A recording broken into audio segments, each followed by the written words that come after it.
십자가가 있다는 것입니다. 우리가 그 십자가를 통하여서 주님을 더 찾게 되고 주님이 나의 모든 것이 되어집니다. 우리 주님께 감사를 드립니다.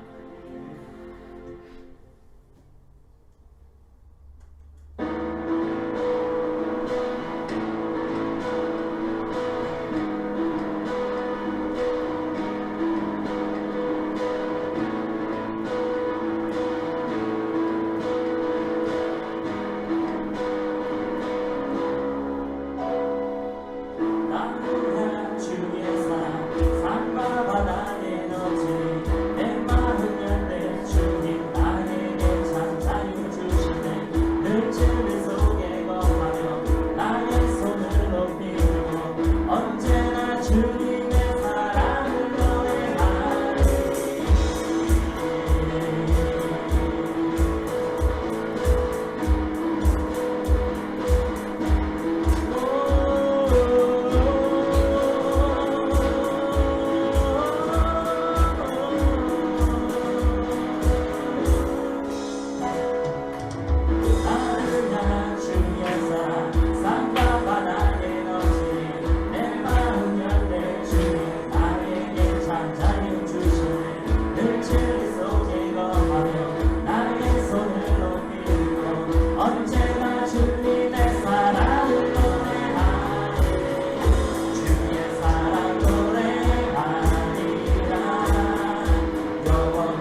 기뻐하나이다. 하늘 영광 버리고 이 땅 위에 십자가를 지시고 죄사를 무덤에서 일어나 하늘로 올리셨네. 주의 이름 높이리.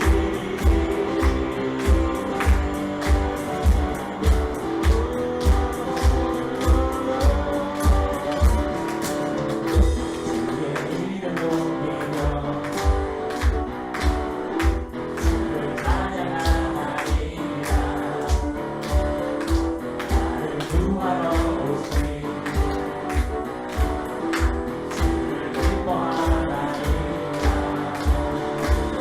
하늘 영광 버리고 이 땅 위에 십자가를 지시고 죄 사하는 무덤에서 일어나 하늘로 올리셨네.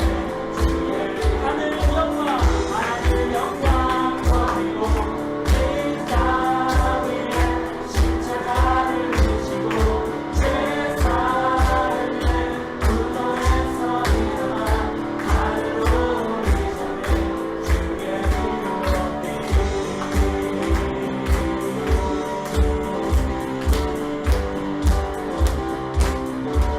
주의 이름 높여 주의 이름 높이며 주를 찬양하나이다. 나를 구하러 오신 주를 기뻐하나이다. 하늘 영광 버리고 이 땅 위에 십자가를 지시고 죄 사하는 무덤에서 일어나 하늘로 올리셨네. 주의 이름 높이리. 하늘 영광 버리고 이 땅 위에 십자가를 지시고 죄 사하는 무덤에서 일어나 하늘로 올리셨네. 주의 이름 높이리.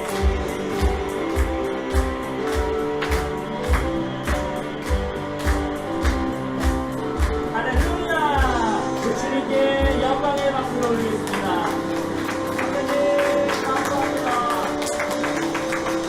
정말로 주님의 은혜가 아니면은 우리는 시간도 살아갈 수 없는 것을 우리 스스로 고백합니다. 아멘.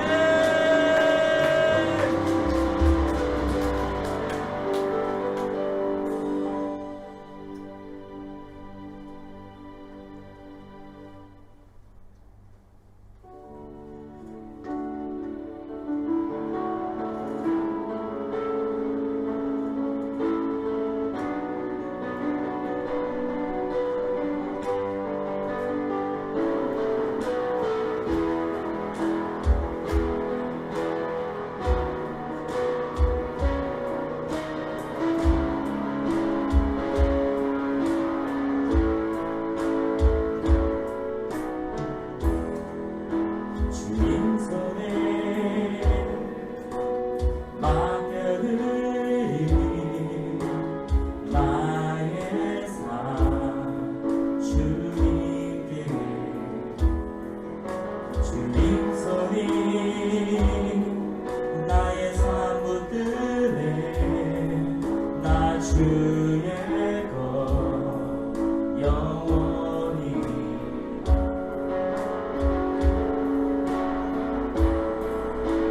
내가 믿는 분 예수, 내가 속한 분 예수, 삶의 이유 되시네.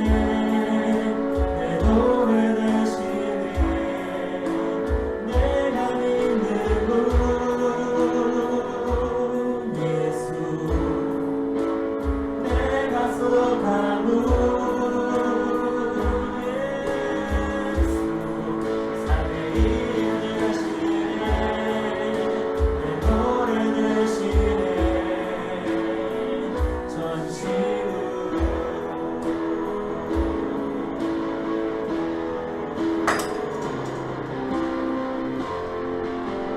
주와 함께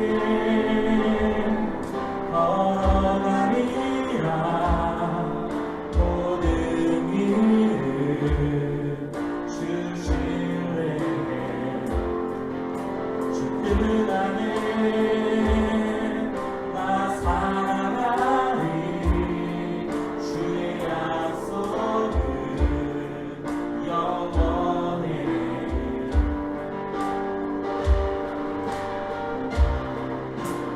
내가 믿는 분 예수, 내가 속한 분 예수, 삶의 이유 되시네. 내 노래 되시네. 내가 믿는 분 예수, 내가 속한 분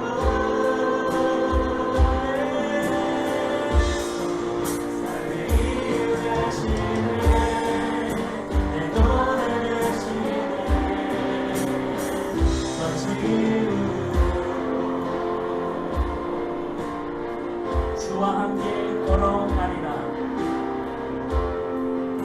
주와 함께 걸어가리라. 모든 일을 주실래. 주 뜻 안에 나 살아가리. 주의 약속은 영원해.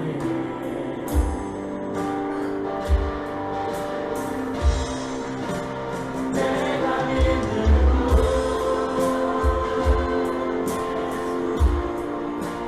내가 속한 분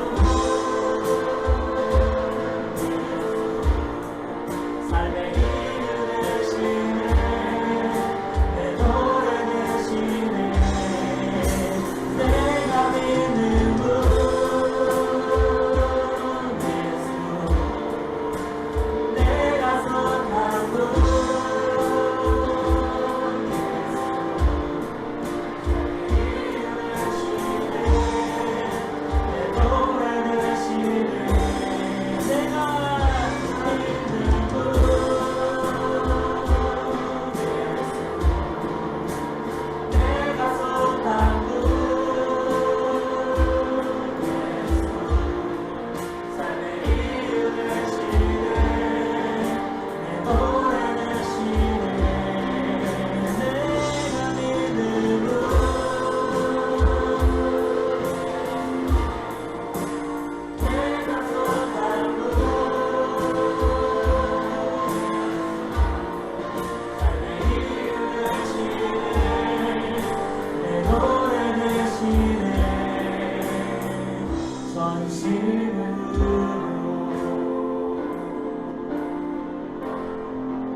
시간 우리 합심하여 같이 기도하기를 원합니다.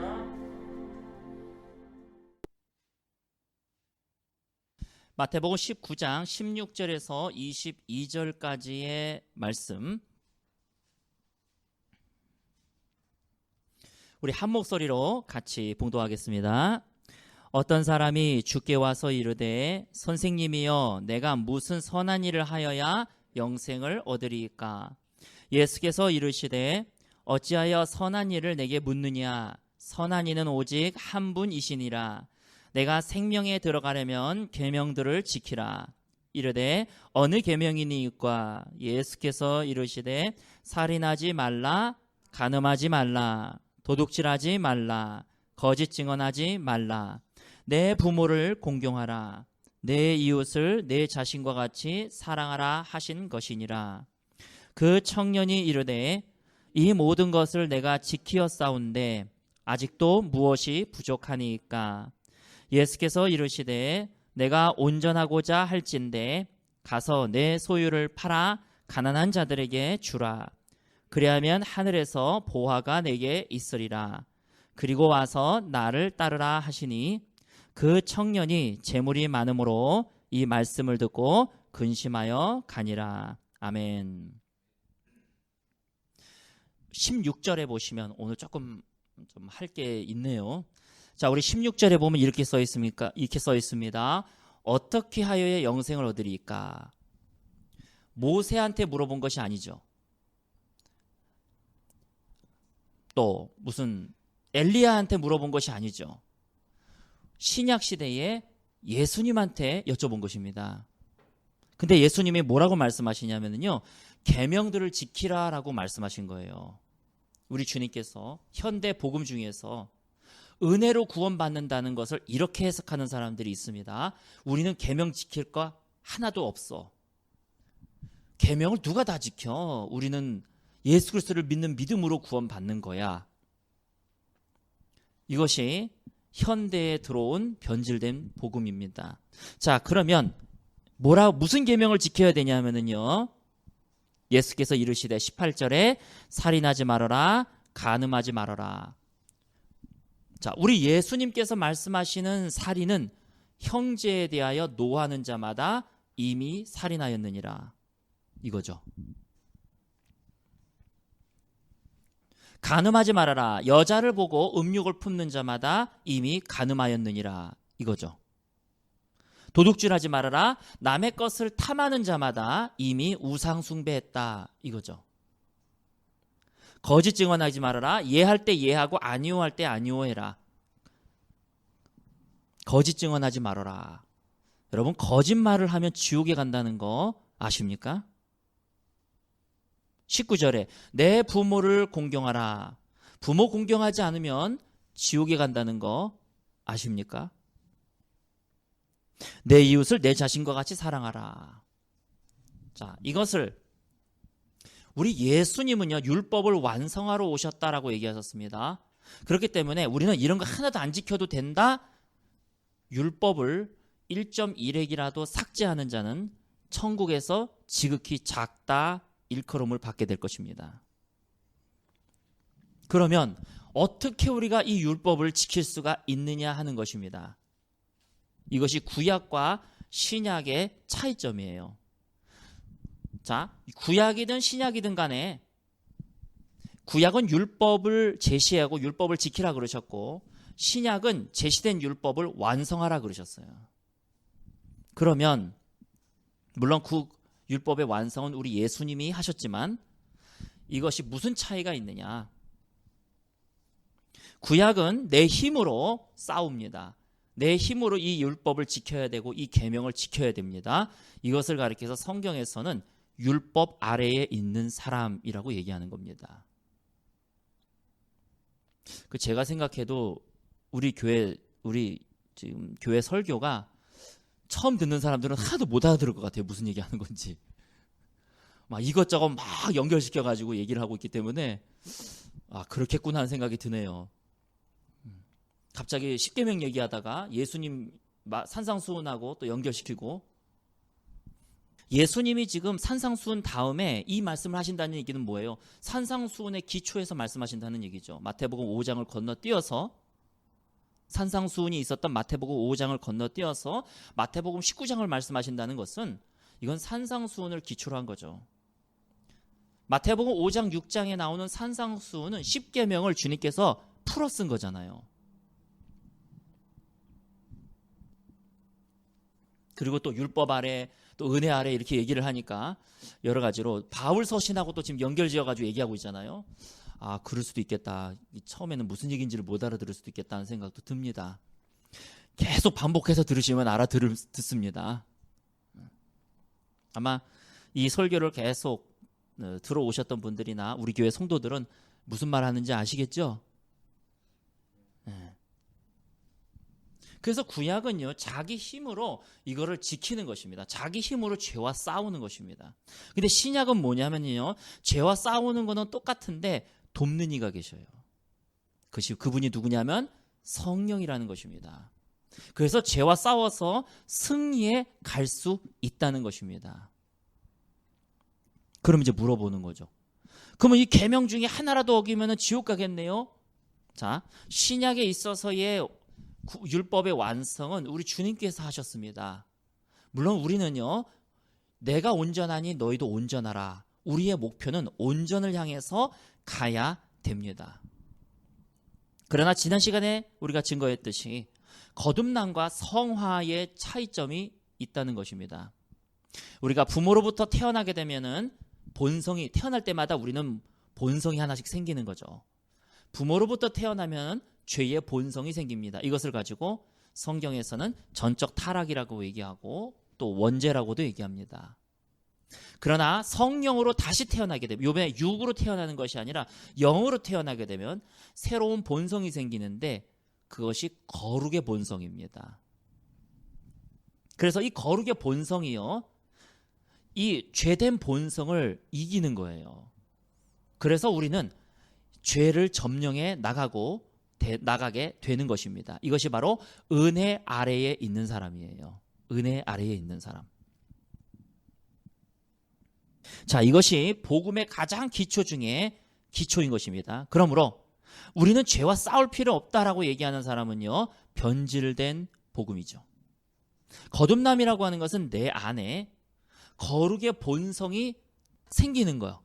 그 시점을 우리가 거듭남이라고 얘기하고, 성화라고 얘기하는 것은 이 거룩의 본성이 점점 생명을 갖고 성장해 가는 거죠. 반대로 죄된 본성은 점점 줄어들게 되는 거죠.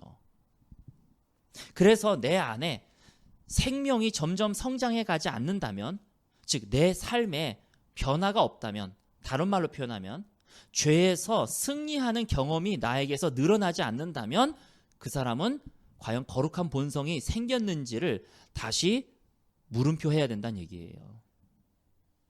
왜? 아무리 겨자씨만한 것이라도 천국은 나중에 자라나서 나무가 되어서 새가 깃들기 때문입니다. 생명은요, 빵에 부풀린 누룩과 같습니다. 아무리 적은 누룩을 넣어더라도요, 그 빵은 부풀어 오르게 되어 있습니다. 중요한 것은 한 알의 밀알이 심어졌느냐, 겨자씨가 심어졌느냐 심어지지 않느냐, 겨자씨가 있느냐 없느냐의 문제고 누룩이 있느냐 없느냐의 문제지 얼마나 작느냐의 문제는 아니기 때문에 그렇습니다.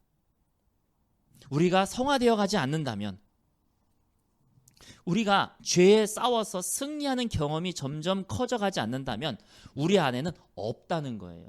누룩이 없다는 것이고 겨자씨가 없다는 것입니다. 그렇기 때문에 구원받은 증거가 뭐냐면은, 첫 번째 증거가 죄를 점점 싸워서 승리하는 경험이 있는가 하는 것입니다. 이 점점 늘어나는가 하는 것이죠. 자, 오늘 이 말씀은 조금 이따가 하기로 하고, 제가 오늘 할 게 좀 많다는 게 좀 딴 거를 잠깐, 딴 거라기보다도 좀 중요한 거긴 하지만 잠깐 좀 얘기를 하려고 합니다. 장로교 통합에서 한국 기독 공보라고 하는 신문이 나오는데, 그 신문에 이번 주 화요일 날, 지난주 화요일이죠. 5월 12일 화요일 날 기사를 제가 가지고 왔습니다. 한국 찬송가 공회에서요, 저작권료를 내라고 하는 얘기를 합니다. 자, 이게 또 웬 또 뜬구름 잡는 얘기냐. 우리가 들고 있는 찬송가가 있었죠. 개역 한글판에 들어있는 찬송가는 통일 찬송가예요. 1980년 전후사부터인가 20년간 쓰던 찬송가입니다. 우리가 알고 있는 거 뭐 404장 아 하나님의 은혜로, 405장 나 같은 죄인 살리신, 88장 내 진정 사모하는, 뭐 우리가 알고 있는 소유 제가 잘 외우는 성경 찬양이 통일 찬송가인데, 이것이 2000년대에 개역 한글이 성경이 개역 개정으로 바뀌면서 찬송가가 또 바뀌게 됐는데, 그것이 21세기 찬송가예요. 새 찬송가. 그러니까 21세기 새 찬송가는 개역 개정하고 같이 묶여 있는 거고, 통일 찬송가는 개역 한글하고 묶여 있는 건데요. 여기에 대해서 저작권료를 내라고 하는 한국 찬송가 공회가 있습니다. 그 기사를 한번 읽어보겠습니다. 최근 재단법인 한국 찬송가 공회가 홈페이지에 21세기 새 찬송가 및 통일 찬송가 곡을 사용하여 영상을 만들 경우, 즉 유튜브나 SNS 등을 통해서 제작할 경우에 한 곡당 3만 원씩을 내라고, 저작권료를 내라고 공지를 했습니다. 이제 한 회에 대해서 3만 원 냈다고 해서 그 곡을 다 쓰는 게 아니라 영상 한 회에 대해서 각각 3만 원씩을 내라.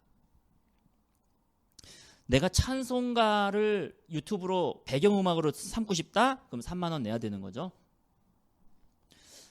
또 이 논란이 된 가운데 여기서 본교단은 뭐 이 신문을 얘기하는 거니까 예장통합입니다. 장신대죠. 장신대가 속해 있는 예장통합 파송 이사들은 논의된 적도 없으며 있을 수도 없는 일. 다시 말해서 한국 찬송가 공회가 각 교단들이 파송된 이사들로 구성이 되어 있는데, 예장통합 이사들은 이렇게 얘기했다는 거예요.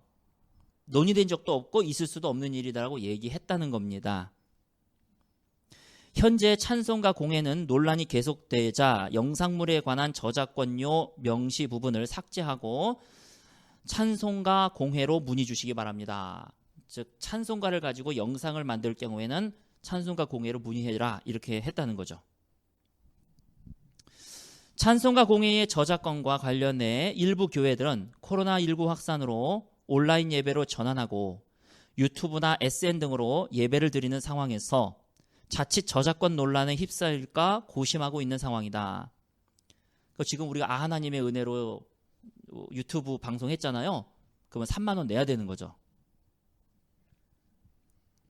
실제로 유튜브로 예배를 드리면서 찬송가 악보를 띄웠다가 저작권료를 지불하라는 연락을 받았다는 교회 사례가 발생했습니다.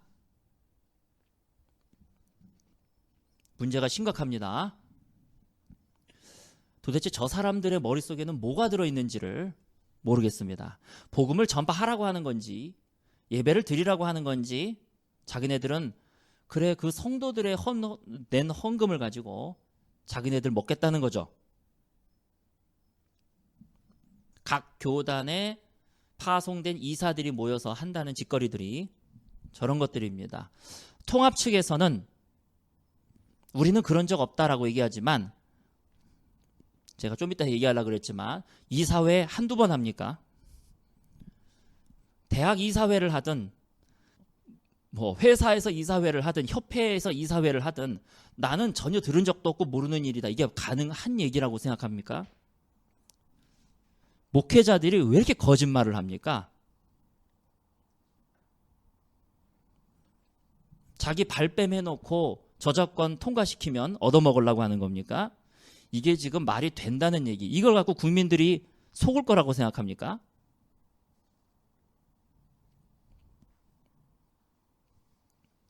교회들의 민원이 거듭되자 한국기독교 장로회는 교단 홈페이지, 기장이죠. 교단 홈페이지에 온라인 예배 찬송가 저작권과 관련하여 라는 안내문을 게재하고 한국 찬송가 공회에 문의해보니 코로나19로 인해 6월 말까지 저작권을 적용하지 않기로 했다. 그럼 이제 7월 달서부터는 저작권을 내라. 마치 인심 쓰는 것처럼 6월 말까지는 저작권을 내라 하지 않겠다라고 했다는 거죠.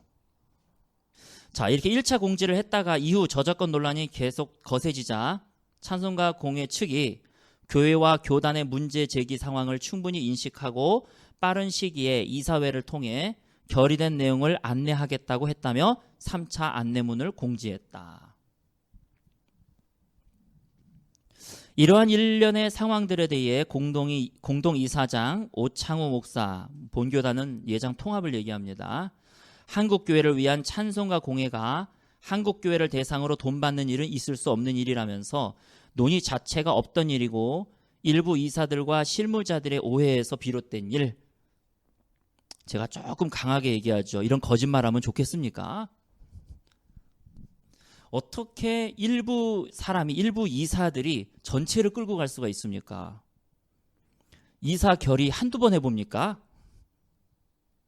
이렇게 자기들 발뺌하면은 하나님한테 큰 벌 받습니다. 몇 명 참석해서 몇 명 손들어서 통과가 됐을 텐데 이건 말이 안 되는 거죠.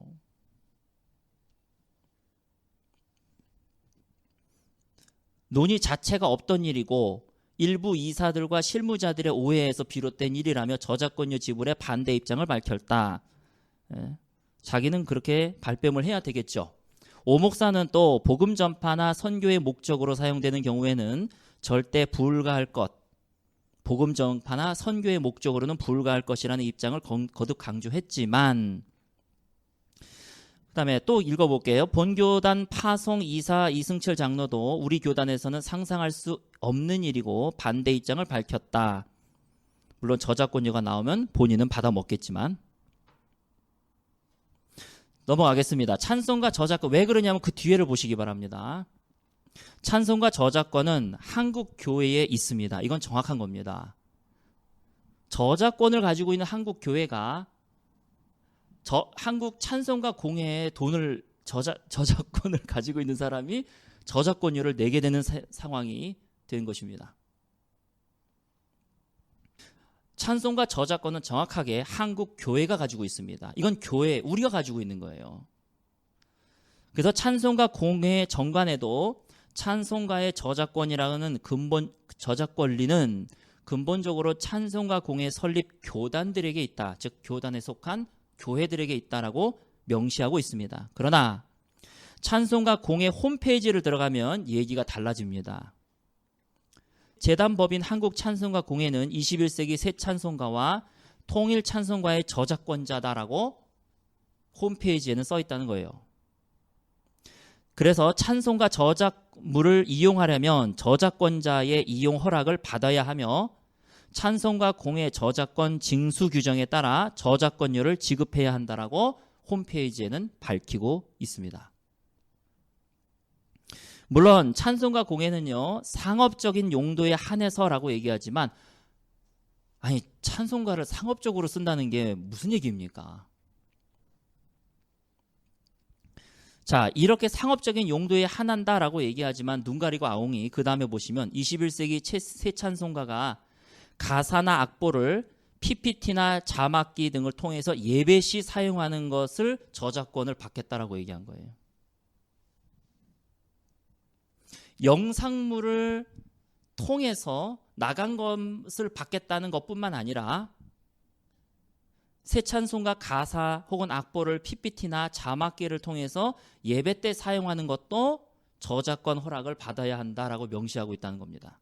그러니까 우리는 지금 다 곡 하나 부를 때마다 또 얼마씩 내야 되는 거죠.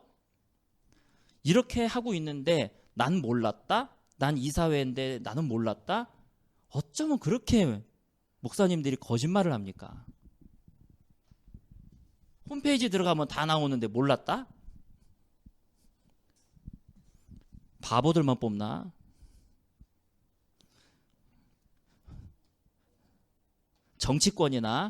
정치권에서 나올 만한 일들을 목사님들이 행하고 있네요. 자, 교회 찬양대나 교육용으로 찬송가 일부를 편집해도 안 된다는 거예요. 그래서 무료로 배포하는 것도 저작권 허락을 받아야 한다고 규정하고 있습니다. 자, 그 다음에 더 가관입니다. 한편 찬송가 공예는 지난해 11월 25일, 그러니까 2019년 11월 25일이죠. 올해 2월 21일까지 문화체육관광부 산하에는 한국 저작권 협회죠. 자, 한국저작권협회는 저도 가입이 되어 있어요.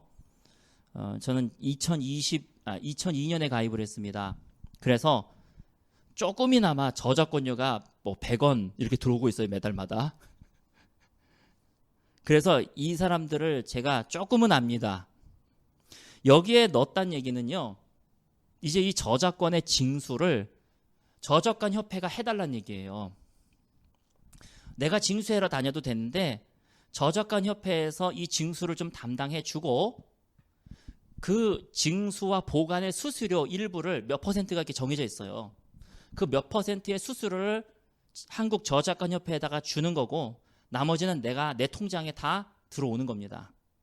그러니까 이 징수와 관리를 교회한테 맡기는 것도 아니고 한국 찬송가 공예가 하는 것도 아니고 일반 가요나 이런 것들을 담당하고 있는 한국 저작권 협회에게 줬다는 거예요. 자, 590곡을 등록을 마쳤습니다. 찬송가가 총 600 몇 개 곡인데 그 중에서 590곡을 마쳤어요. 그러면 이제 한국 저작권 협회에서는 징수하러 다닐 수 있는 권한이 생기는 겁니다. 이러고서 나는 몰랐다? 어쩌면 어느 당이 정치권에서도 국민들을 개돼지로 알듯이 어떻게 이런 막 나가는 사람들이 우리 순수한 성도들을 개돼지로 봅니까?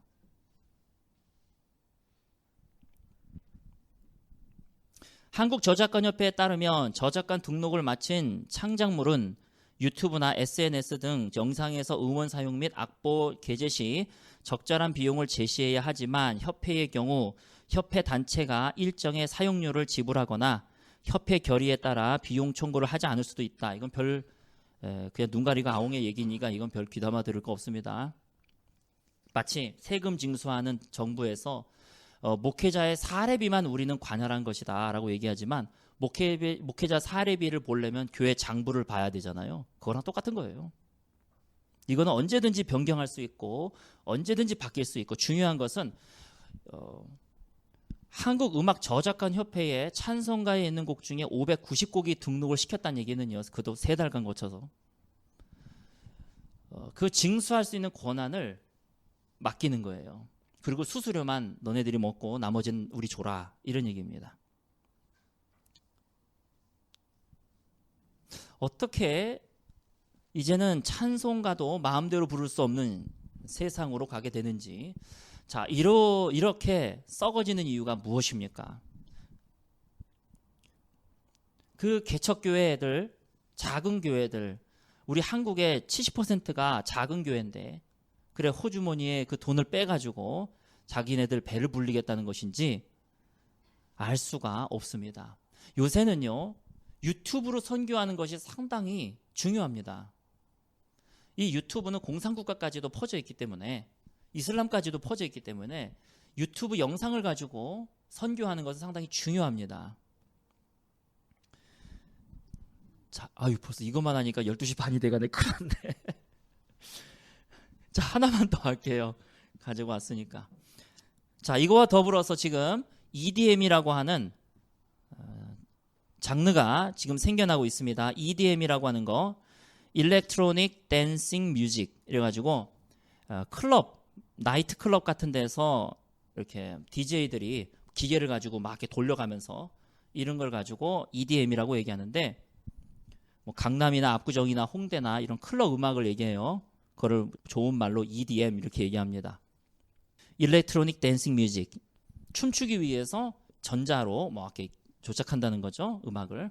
자, 이것을 예배에 도입하겠다라고 하는 사람들이 있어서 5년 됐습니다. 5년. 그래서 이거를 가지고 이제 DJing 월십이라 그래요. DJ가 찬양을 인도한다 그런 거예요. DJ가 찬양을 인도해서 DJing 월십이라고 합니다. 자, 근데 문제는요, 이것을 환호하는 사람들이 의외로 많아져 간다는 거예요. 그래서 이것이 대세가 되지 않겠느냐 조심스럽게 예측하는 사람들이 있을 정도로 이것이 지금 뭐 어느 교회에서는 하고 있고요. 제가 잠깐 영상을 보여드리겠습니다.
아마 제가 예측하기로는요, 5년 내에 청년부나 중고등부에 아마 70%는 저러고 예배 드릴 거예요.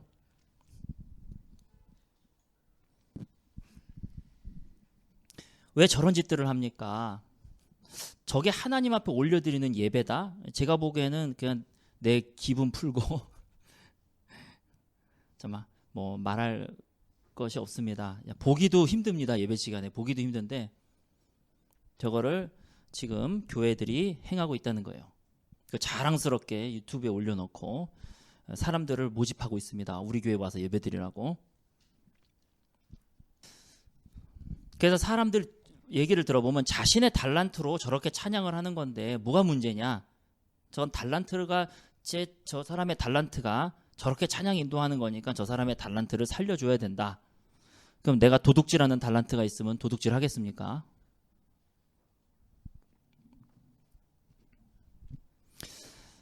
지금 총신대 앞에서는 또 난리죠. 염안섭 원장, 그러니까 동성연애를 반대하는 대표적인 방송에도 나오는 염안섭 원장을 총신대에서 소송을 걸어가지고 지금 또 총신대 앞에도 난립니다. 장신대에서도 난리죠. 퀴어 신학이 판치고 있잖아요. 장신대에서도. 감신대도 난리죠.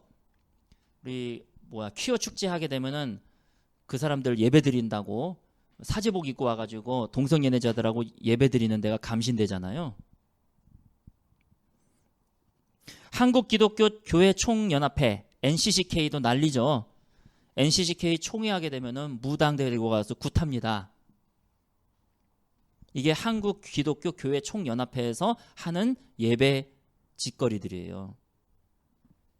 천주교도 난리죠. 천주교와 루터교 구원론 일치시켰잖아요. 천주교하고 감리교 구원론 일치시켰죠. 장로교하고도 일치시켰죠. 천주교는 신앙직제협의회 그래가지고 구원론도 일치시키고 재직 그것도 일치시켰죠. 재직이라고 하는 것은 뭐 권사, 집사, 장로 이런 거 얘기하는 거잖아요. 목회자들 어떤 그런 거, 감독 이런 거.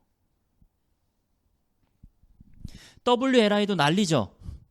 영성을 추구한다는 예수전도단의 로렌 커닝햄, 아이합의 마이크 비클, 신디 제이콥스, 베델교의 빌 존슨, 하이디 베이커, 루잉글, 채안, 천주교하고 언약식을 하는 난리죠.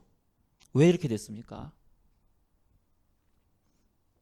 우리가 정신 똑바로 차리지 않으면요, 지금은 교회라고 다 같은 교회가 아니고 복음이라고 다 같은 복음이 아닙니다. 지금 6월이 얼마 안 남았잖아요. 2020년 6월 네덜란드 헤이그에서는 어떤 일이 벌어집니까? 세계교회협의회, WCC죠. 세계교회협의회에서 세계 종교 통합 선언식이 있잖아요. 다음 달에. 기독교, 천주교, 불교, 힌두교, 이슬람교, 유대교 등등 합쳐가지고 세계 종교 통합 선언식이 있습니다. 우리가요, 먼저 우리 입장에서는 정신 똑바로 차려야 됩니다. 우리가 살기 바빠가지고는요, 힘듭니다. 살아가기가. 내 신앙 지키기가 힘듭니다. 지금은 무엇보다도 내 신앙에 대해서 가장 우선순위를 두어야 됩니다. 먹고 사는 문제, 무엇을 먹을까 무엇을 입을까 염려하지 말라 그러셨잖아요. 먼저 그의 나라와 그 의를 구하라 그러셨잖아요. 자, 이렇게 대표적인 이유는요, 복음의 변질인데, 왜냐하면 세상에는 두 가지 복음이 있다는 것 꼭 기억하시기 바랍니다. 오늘 이것만 하고 마쳐야 될 것 같은데. 세상에는 두 가지 복음이 있습니다. 첫 번째, 죄로부터의 구원, 죄의 세력으로부터의 구원. 죄의 세력으로부터 구원받은 사람이 정말로 구원받은 사람이다 라고 말하는 복음이 있고요. 두 번째는 지옥으로부터의 구원, 죄의 형벌로부터의 구원. 죄의 형벌로부터의 구원의 대표적인 복음은요, 내가 죽어 달려야 될 십자가에 예수님이 대신 죽으셨다는 겁니다. 그래서 나는 저렇게 날 위해서 춤추고 나이트클럽처럼 번쩍번쩍거리고 춤을 춰도 난 다 구원받았다는 거예요. 이미 예수님이 나 대신에 돌아가셨기 때문에. 그런데 죄의 세력으로부터의 구원 측면에서 봤을 때는 말이 안 되는 거죠. 여러분 저렇게 나이트클럽에 가서 추라 그래도 여러분 추겠습니까? 뭐 출 사람이 있는 것으로도 보이긴 하지만 저거는요, 우리 거룩한 본성을 거스르는 일이잖아요. 저게 무슨 말이 필요합니까? 그래서 사람들은요, 자꾸 죄의 세력으로부터의 구원을 자꾸 배제시켜요. 왜? 이걸 따라가게 되면은요, 나 구원 못 받았거든요. 난 구원받은 게 아니거든요. 나는 예수님이 나 대신에 죽으셨다는 거, 오직 믿음, 이것만 계속 믿고 붙들고 왔는데, 죄의 세력으로부터 너는 벗어났니? 죄의 세력으로부터 넌 승리하고 있니? 이렇게 물어보면은요, 그거를 거듭남으로 보는 게 아니라 자꾸 성화로 밀어버리는 거예요. 그건 성화지. 성화가 없으면 구원이 없습니다. 그래서 지금 이 기독교의 기본적인 본질을 계속 반복하고 있는 거예요. 내가 구원받은 증거는요, 죄의 세력으로부터의 구원이기 때문에 나는 죄에 대해서 승리할 수 있는 은혜를 경험해 가고 있는가? 죄에 대해서 승리할 수 있는 은혜를 경험해 가고 있는가? 그것이 가장 중요한 얘기라는 것입니다. 여러분, 내가 지금 만약에 그러한 경험을 하고 있지 않다면 주님 앞에 좀 심각해져야 됩니다. 돈이 중요한 게 아니고요, 명예가 중요한 것도 아니고 뭐 딴 게 중요한 게 아니에요. 자존심이 중요한 게 아니에요. 주님 앞에 심각하게 하나님의 은혜를 구해야 된다는 것입니다. 오늘 말씀을 마무리 짓겠습니다. 넘겨보세요. 거듭남의 증거 1. 죄에서 승리할 수 있는 은혜를 경험한다. 로마서를 보겠습니다.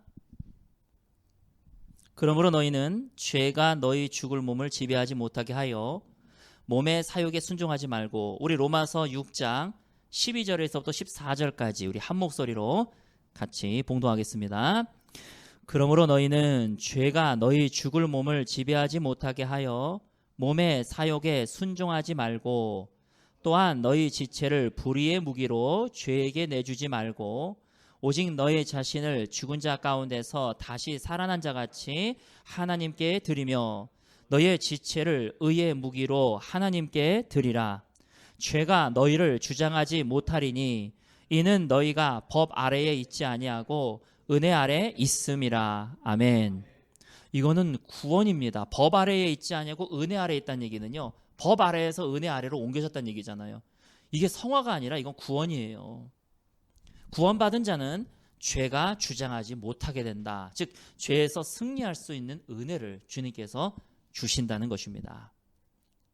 오늘 이 말씀 우리가 꼭 기억하면서 구원이란 죄의 세력으로부터의 구원이다. 그리고 은혜 아래에 있다는 것은 죄가 너희를 주장하지 못한다는 얘기다. 이 말씀을 우리가 기억하면서 이 시간 같이 은혜를 구하는 기도를 드리도록 하겠습니다. 우리 잠시 기도하면서 각자 주님 앞에 단독자로 쓰세요. 주님, 나에게 자비를 베풀어 주세요. 뭐 내 재정 그게 중요한 게 아니고, 내가 일 잘 되는 거 그게 중요한 게 아니고, 하나님 나를 불쌍히 여겨 주시옵소서. 오늘 이 복음을 듣게 해 주심을 감사를 드립니다. 우리 같이 주님 앞에 구하는 기도 드리도록 하겠습니다.